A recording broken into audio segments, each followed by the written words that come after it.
ফের কলকাতার বুকে বিধ্বংসী আগুন। জানা যায় রবিবার রাতে খিদিরপুর বাজারে ভয়াবহ আগুন লাগে। ঘটনায় দমকলের 20টি দীর্ঘক্ষণের চেষ্টায় আগুন নিয়ন্ত্রণে আসে। ঘটনায় পুড়ে ছাই বাজারের একাংশ দোকান।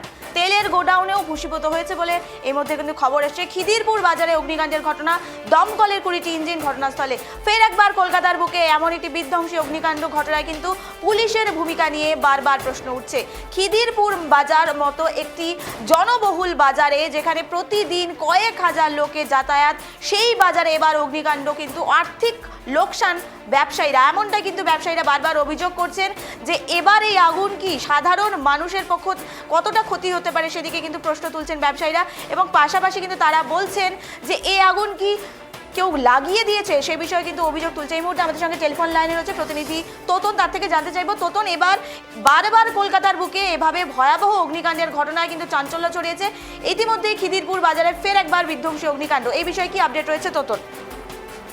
নিবেদিতা, তোমাকে বলে রাখি, গতকাল রাতে যখন আগুন লাগে একেবারে প্রথম অবস্থাতেই বিধ্বংসী আকার ধারণ করে। এবং তোমাকে বলে রাখি, একটি অভিযোগ হচ্ছে, যে অভিযোগটি করছেন স্থানীয় বাসিন্দারা আর এবং দোকানদাররা। তারা বলছেন দমকলের ইঞ্জিন আসতে অনেকটাই দেরি করে, কিন্তু দমকলের পক্ষ থেকে যেটি জানা গেছে, যেহেতু এলাকাটা অনেকটাই ঘিঞ্জি, সেক্ষেত্রে দমকল গাড়ি ভেতর প্রবেশ করতে প্রায় 1 ঘন্টা সময় লাগে।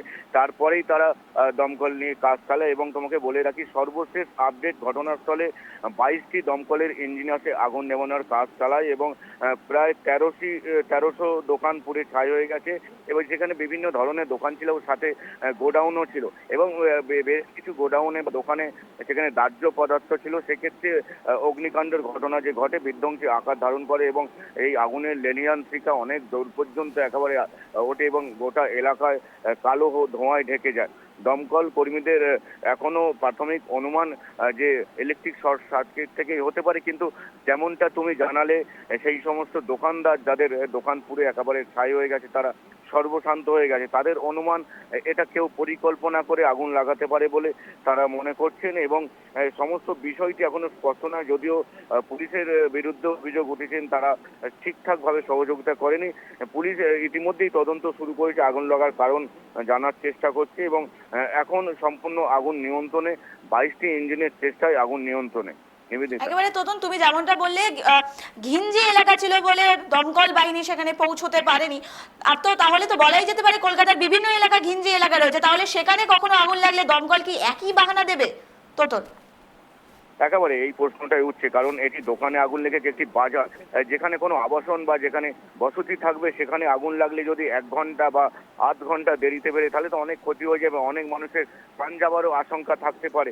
সেক্ষেত্রে ঘিঞ্জি এলাকায় দমকল কর্মীরা প্রবেশ করার জন্য তাদের অত্যাধুনিক কি ব্যবস্থা বা তারা কি ধরনের ব্যবস্থা নেওয়া উচিত তৎক্ষণাৎ, যেখানে ঘিঞ্জি এলাকা হবে বা তাদের কাছে যখন ফোন যাবে, খবর পাবে তারা স্থানীয় সূত্রে, কিভাবে মোকাবিলা করবে। কারণ ঘিঞ্জি এলাকায় প্রবেশ করবে, তাদের জলের পাইপ নিয়ে যেতে যদি 1 ঘন্টা, আধ ঘন্টা বা 1.5 ঘন্টা সময় লেগে যায়, তাহলে কোনো বাহানা তো চলে না। সেখানে মানুষের প্রাণ এবং যে সমস্ত জায়গা আগুন লাগে, ক্ষয়ক্ষতির পরিমাণ অনেকটাই বাড়বে। তাহলে কিভাবে তারা মোকাবিলা করবে, এই সমস্ত প্রশ্ন উঠেই আসছে। কিন্তু তোমাকে বলে রাখি, রাত্রি 1টা থেকে 1:30টার মধ্যে এই আগুন লাগার ঘটনা ঘটে, কিন্তু আগুন নেভানো কাজ শুরু হয় অনেক পরেই। কারণ দমকল পৌঁছে গেছে তারা খবর পেয়ে, কিন্তু আগুন নেভানোর কাজ চালাতে তাদের দেরি হয়। তারা যেটা বলছেন যে ঘিঞ্জি এলাকার জন্য।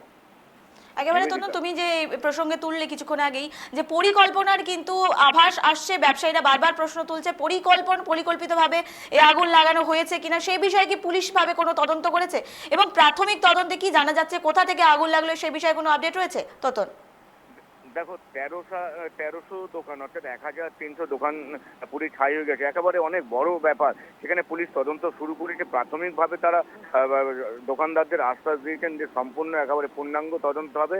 সেক্ষেত্রে এখন যেই সব জায়গাগুলো আগুন লেগেছে, দমকল কর্মীদের আগে কাজ করতে দেওয়া হোক, আগুন নিয়ন্ত্রণে এসেছে। এবং তারপরে যেখানে সাধারণ মানুষ ছিল, আশেপাশে কেউ আহত হয়েছে কিনা, সমস্ত বিষয় পুলিশের তরফ থেকে সারা রাত্রি ধরে তারা সেখানে ছিলেন, সহযোগিতা করেছেন। কিন্তু তারা জানাননি এখনো কি কারণে আগুন, কেন সেটা তদন্ত সাপেক্ষ বলে তারা জানিয়েছেন। তদন্ত হবে নিশ্চয়ই, যেহেতু 1300 দোকান মানে তুমি বুঝতেই পারছো, একটা মার্কেটে 1300 দোকান মানে সেটা একাংশ দোকান পুড়েছে, আরো হাজার হাজার দোকান রয়েছে। তো সেক্ষেত্রে কেন এই 1300 দোকান পুড়লো, জোন ভাগ করা আছে, এইটা কোন জোনে লেগেছে, সমস্ত তদন্ত সাপেক্ষ বলে জানানো গেছে পুলিশের তরফ থেকে। একেবারে তোতন, আজকে আমরা সকাল সকাল একটি এক্সক্লুসিভ ছবি দেখেছিলাম যেখানে দিলীপ ঘোষ তিনি কিন্তু বাজারে গিয়েছিলেন বাজার পরিদর্শন করতে। কি অবস্থায় রয়েছে সেই ঘটনাটি পরিদর্শন করতে, কিন্তু সেই বিষয়ে কি কোনো আপডেট রয়েছে? দেখো, দিলীপ ঘোষ যে মন্তব্য করেছে তিনি তার ব্যক্তিগত মন্তব্য। পুলিশের কাজ নিয়ে পুলিশ তো করবে এবং দমকল কর্মীরা করেছেন। দিলীপ ঘোষ যা জানিয়েছেন, আগুন লাগার কারণ খতিয়ে দেখা উচিত, কারণ এত মানুষের রুজি রোজগারে একেবারে যে রুজি রোজগারের জায়গা দোকান, এটাই তাদের ইনকামের জায়গা। তো সেখানে সরকারের থেকে কিভাবে সাহায্য করা হয় সম্পূর্ণ দেখা উচিত বলে তিনি মনে করেন। একেবারে তোতন, তোমার থেকে একদম শেষ প্রশ্ন শুনতে চাইবো, এইভাবে বারবার একের পর এক এমন অগ্নিকাণ্ডের ঘটনা, কলকাতার সাধারণ মানুষ এই মুহূর্তে কতটা আতঙ্কিত রয়েছে? কারণ আমরা দেখেছি এর আগেও বড় বাজারে আগুন লেগেছে, এবার খিদিরপুর বাজারে আগুন। সাধারণ মানুষ তো এবার বাজারে যেতে ভয় পাবে।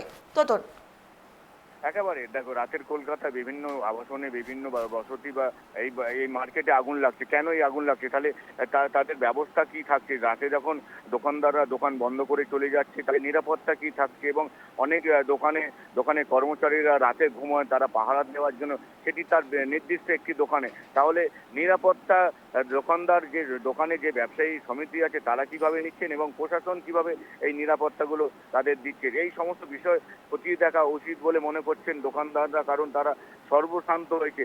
1300 দোকান, তাদের দোকান পুরো ছাই হয়ে গেছে। আজকের ঘটনাস্থল একেবারে ভস্মীভূত রয়েছে। সেখানে খালি কালো ধোঁয়ায় যেমন কালকে ছিল, আজকে পুরো ছাই হয়ে রয়েছে। সমস্ত জিনিসপত্র পুড়ে ছাই। তাহলে নিরাপত্তা নিয়ে প্রশ্ন উঠছে। রাতের কলকাতায় যে কোনো জায়গায় আগুন লাগা বা যে কোনো ঘটনা ঘটে তৎক্ষণিক তারা খবর পেয়ে প্রশাসনের তরফ থেকে কি ব্যবস্থা নেবে। এবং বিশেষ করে প্রশ্ন উঠছে, কলকাতায় তুমি যেমনটা শুরুতেই জানিয়েছো, কলকাতা একাধিক জায়গায় ঘিঞ্জি এলাকা রয়েছে, সেখানে আগুন লাগলে তাহলে কিভাবে মোকাবিলা করবে? একাধিক প্রশ্ন উঠছে, প্রশাসনের বিরুদ্ধেই উঠছে এই প্রশ্ন। কারণ দমকলের ইঞ্জিন 22টা ইঞ্জিন কাজ চালিয়েছিল, সর্বশেষ যা আপডেট ছিল সেই 22টা ইঞ্জিন কাজ চালিয়ে আগুন নিয়ন্ত্রণে আনে। কিন্তু 22টা ইঞ্জিন গেছে, একের পর এক গেছে। তাহলে 1 থেকে 1.5 ঘন্টা কেন সময় লাগবে?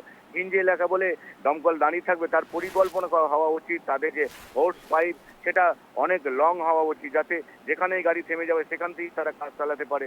এমনটাই স্থানীয় বাসিন্দা এবং দোকানদারদের মত। একেবারে ধন্যবাদ তোতন আমাদের সঙ্গে থাকার জন্য। অত্যন্ত গুরুত্বপূর্ণ বিষয় আমরা নজর রাখছি, যেখানে মুখ্যমন্ত্রী মমতা বন্দ্যোপাধ্যায় বারবার নিরাপত্তার কথা বলছেন। এভাবে একের পর এক কলকাতার বুকে অগ্নিকাণ্ডের ঘটনায় মুখ্যমন্ত্রী একাধিক ব্যবস্থা নিতে বলেছেন। তা সত্ত্বেও ফের একবার অগ্নিকাণ্ডের ঘটনা কলকাতায়, ফের কলকাতার বুকে বিধ্বংসী আগুন।